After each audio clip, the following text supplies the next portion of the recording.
Good morning, my friends. As you can see, I'm not quite there yet. What I want to do first is I want to show you all the things that I've collected this week in order to put back into my worms or into my compost. And I'm going to take you around here first and just show you my table. Every week I set this table up. This is week 32, and it takes me about a half an hour to remember everything that I need to put out there and then put it away again. But anyway, I just wanted to show you that I'm doing this 1,000-pound challenge.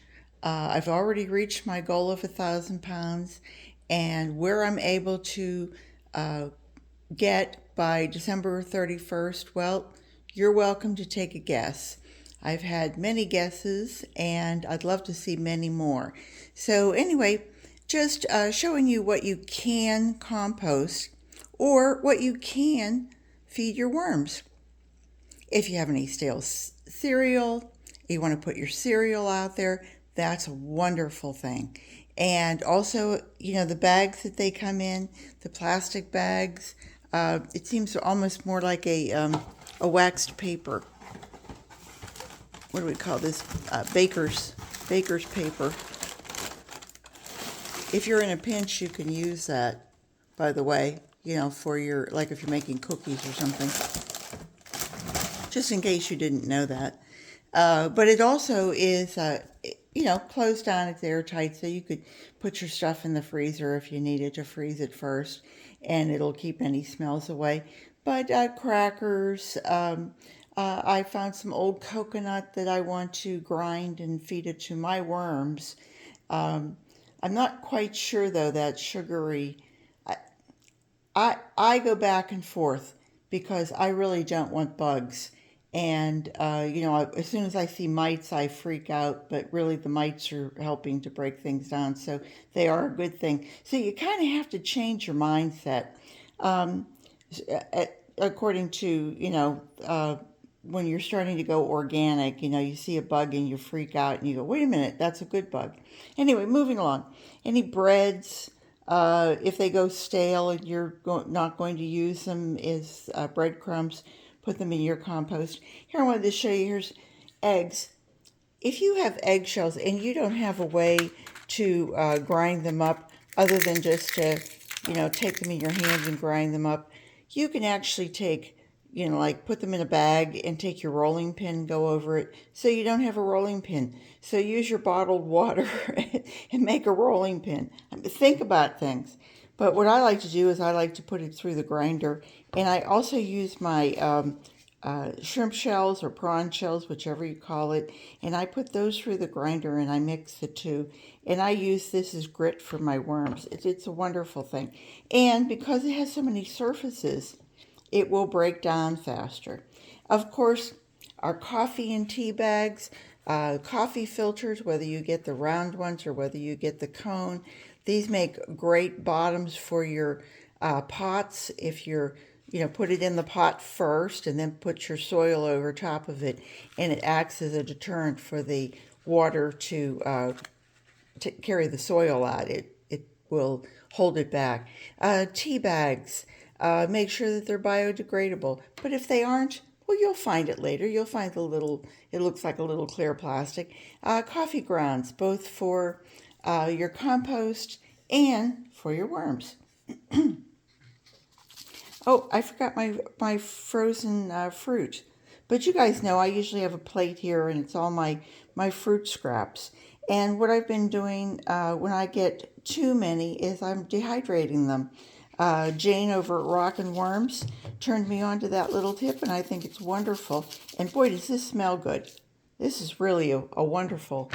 But remember to put in one of these little keep it fresh little deals. But you can see it's really, and I just sprinkle that on my worms. But if you only have a compost pile, remember, you're going to have worms in your compost pile. So they would just be thrilled to have that. If you have any, no, I don't use this as my weight, but I think it's a great thing to put back into your soil. And that is if you're having any canned peas or corn or whatever you have that's, in a can, and you see this liquid that we always drain off. I do. I have for 70 years. Well, I'm not that old, but my mother was doing it then. Anyway, uh, this is the stuff that's no salt in it. But I add that back to my watering can, and then I water my plants. And I have to say, I'm noticing that this year my plants are perkier. Um, the I've been turned on to the fungi, you know, the fungus, the good fungus in the world, and the fact that mushrooms are just they're a superfood. And so, I like any mushroom, but I like the button mushrooms and I like the baby portobellos.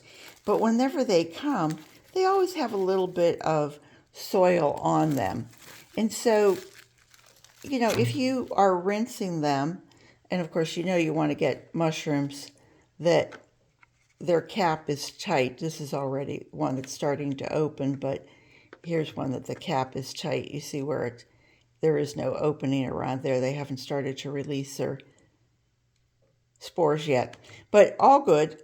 And I've started having a couple mushrooms every morning, raw.